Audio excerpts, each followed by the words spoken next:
welcome to the Over and Back Classic NBA podcast. I am Jason, and had a chance to talk to the great Sam Smith, of course, best known probably as the author of The Jordan Rules and a longtime reporter. And we got a chance to talk about his latest book, which is called Hard Labor: The Battle That Birthed the Billion-Dollar NBA. It documents the labor battles between the NBA and its players in the 60s and 70s, and also offers background about who they were, what they were fighting against, what they sacrificed, and ultimately what they won, and so forth. So some great stuff with Archie Clark, John Havlicek, Sam Jones, Wes Unseld, Chet Walker, Tommy Heinsohn, Elgin Baylor.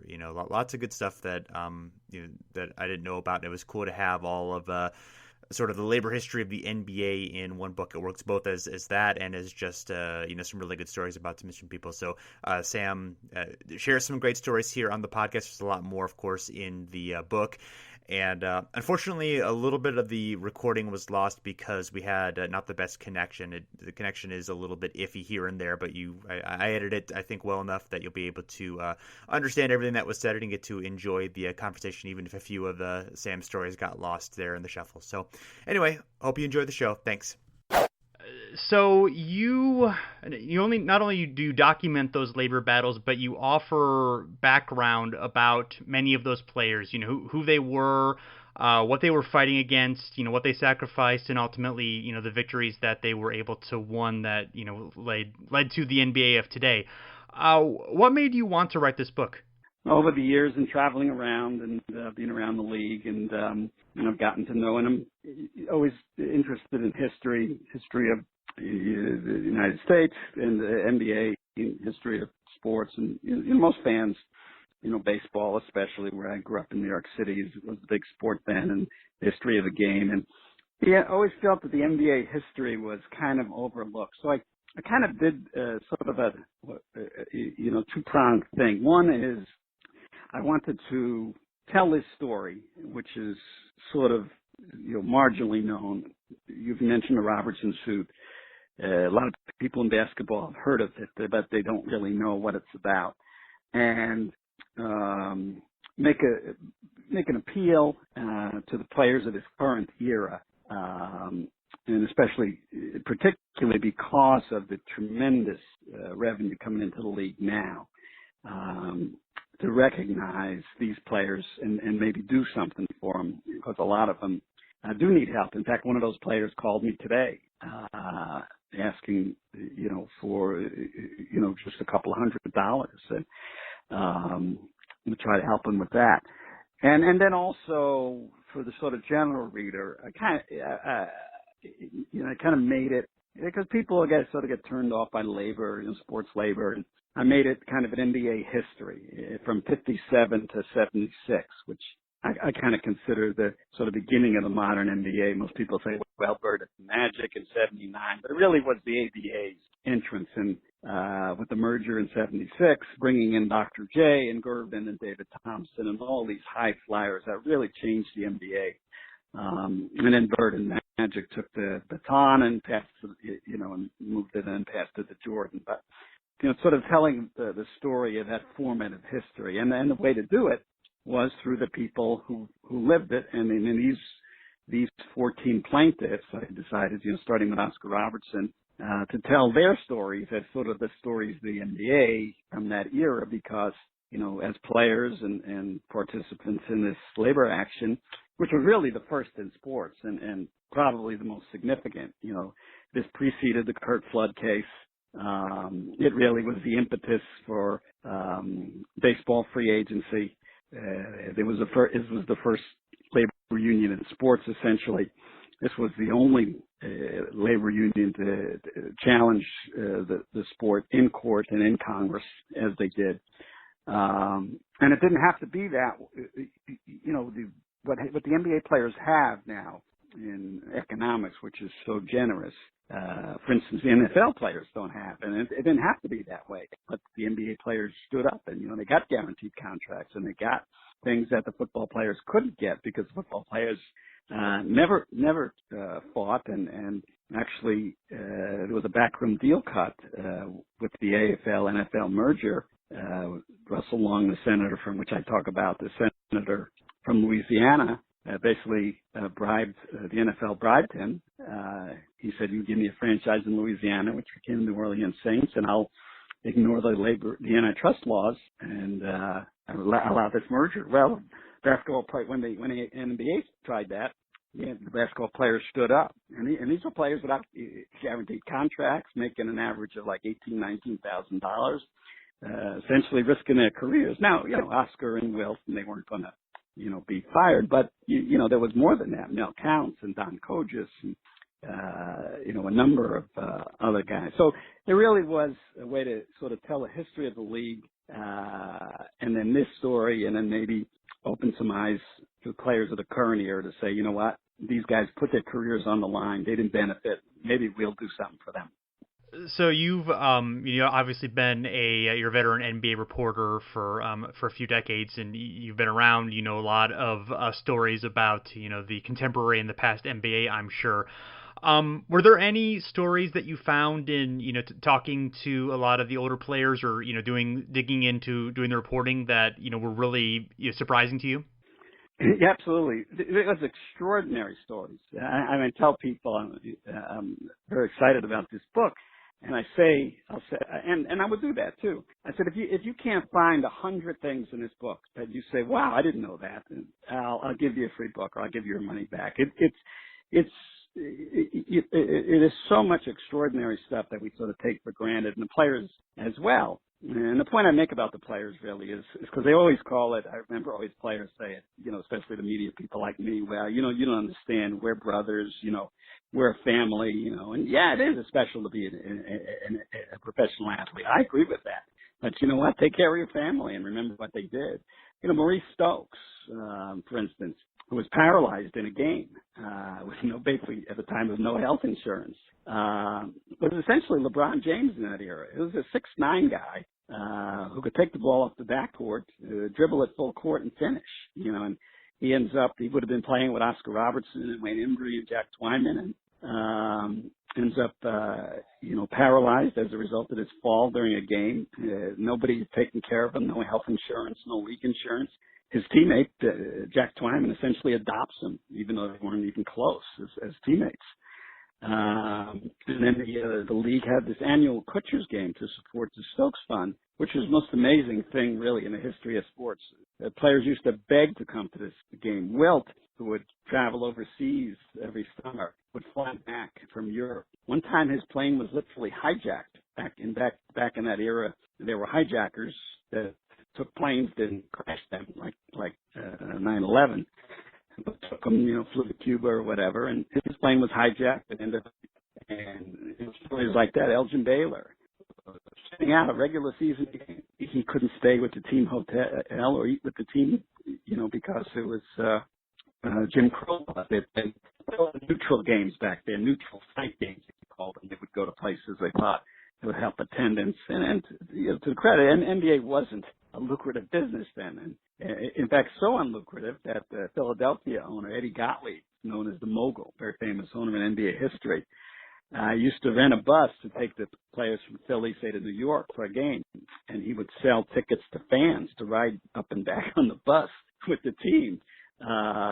And when they would take cars into New York, he would arrange for it that they would get there for 7:00 game or 7:30 at 6, because that's when the street in New York, parking on the street regulations ended, where you could park. So, or they got there 5:45, they would drive around until 6:00 when they could park their cars. So, stuff that's just, it's incredible. And then, of course, the racial stuff, the quota system, and, literally the media was not sympathetic to players in that era. And then I remember I wrote about them in the book, stories in Sports Illustrated, Sport magazine, which was very big at the time, talking about it. There's too many blacks in the NBA. It's going to ruin the NBA. And these were big time stories back then into the late 60s. And so in a lot of respects, these guys also, were not recognized that way because you thought pro athletes, but these guys were fighting for civil rights as well in that great civil rights era, against, obviously, a corporate sports, but also the media, which was not sympathetic to them and was tied in, very much with the owners. And so what these guys did is really extraordinary because, first round draft picks, top draft picks, there were no guaranteed contracts. And so these guys took their bosses to court and Congress and to fight that merger, and all the time knowing that none of them would benefit from it, that the free agency they were fighting for would come into effect after all their careers were over. And so that's an impressive thing to do. And then, of course, the 64 All-Star game, which people have heard about, which they were threatening to boycott just to be able to negotiate with the owners who refused ever to talk with them about pensions or benefits or anything.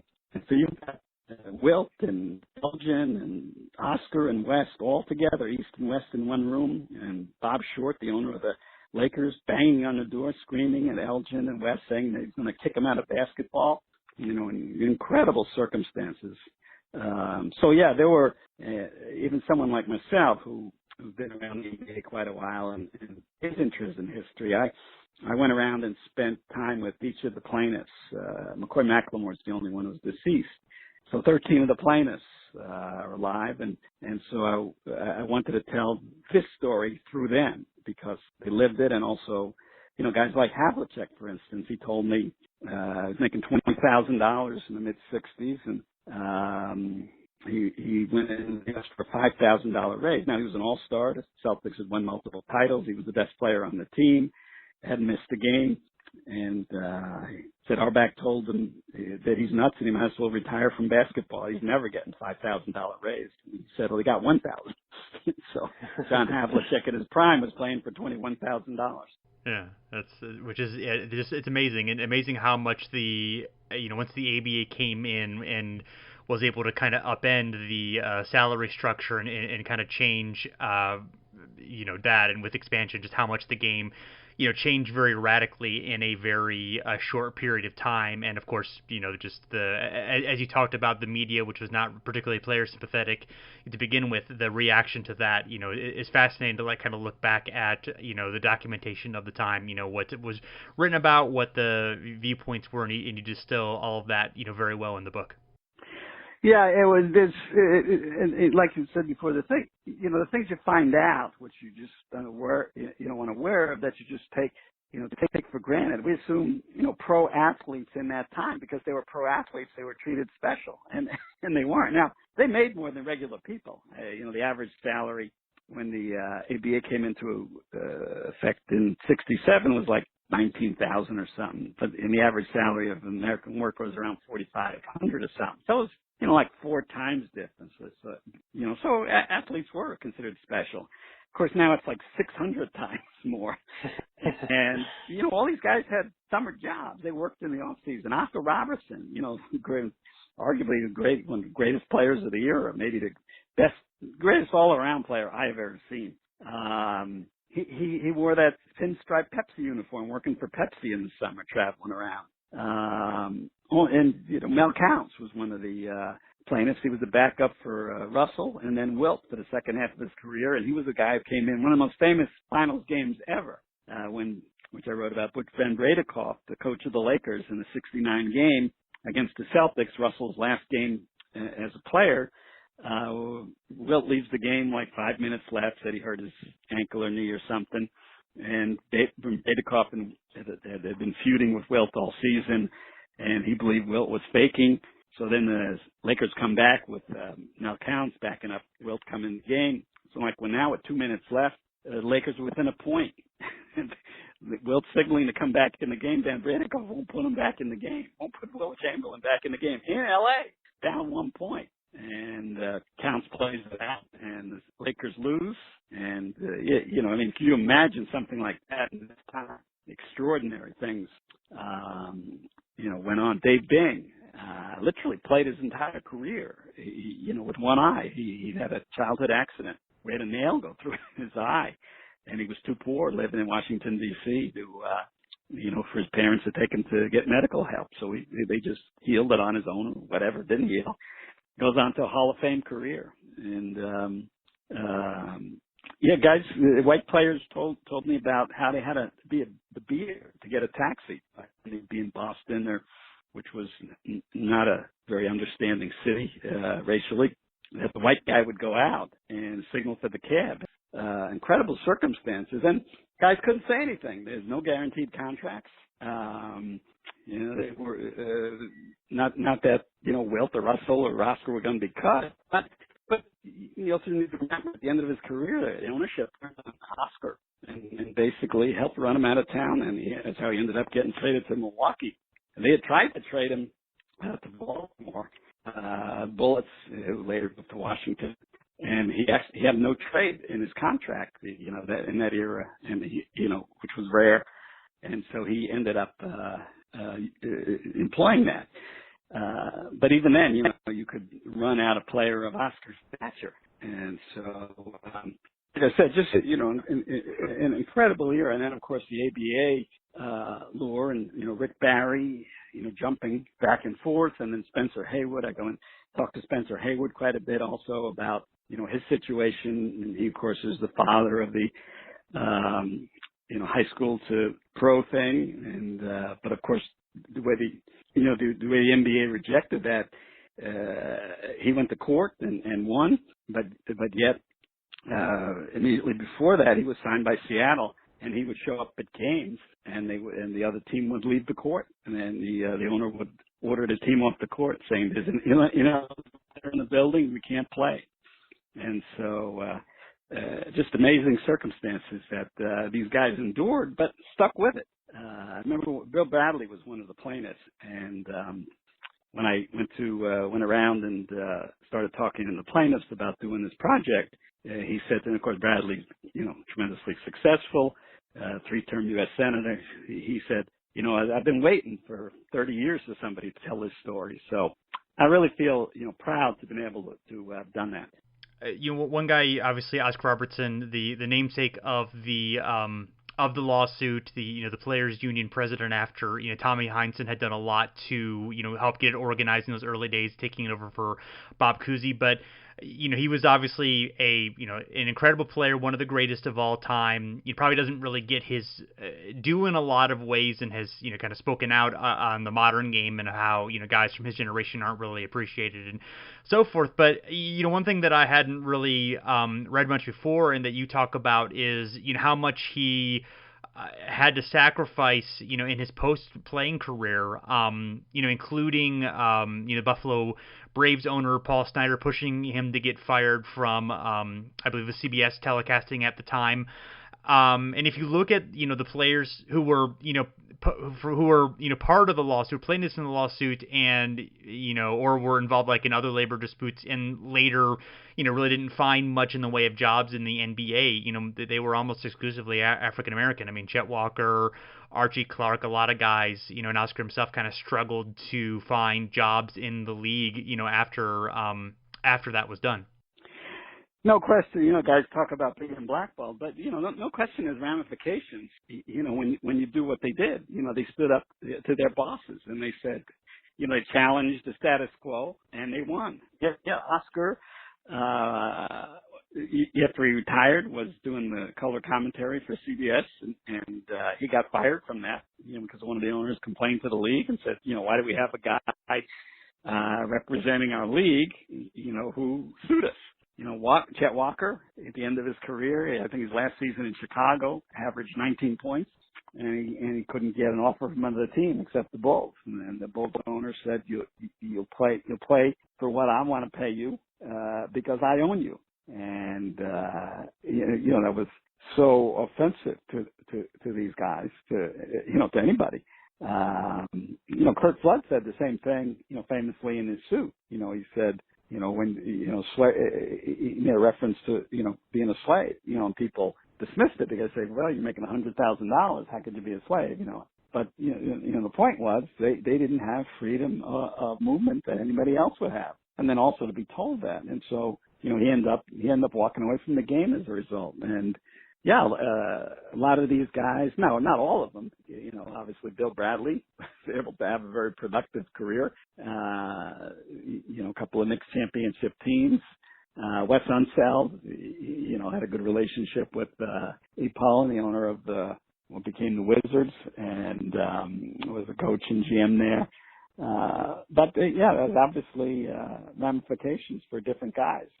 Elgin Baylor had a long tenure with the Clippers, but it was, fairly unpleasant, as we later learned in lawsuits and things like that. And not a lot of opportunity in other places, which explains in a lot of reasons why he hung in there despite some of the circumstances. So, and you can just imagine, in any workplace, if you take this kind of action and then succeed, there's going to be some hard feelings. And these guys, and that's why I say I circle back to the players in this year. I don't expect the league, and the league has done some good things for a lot of players.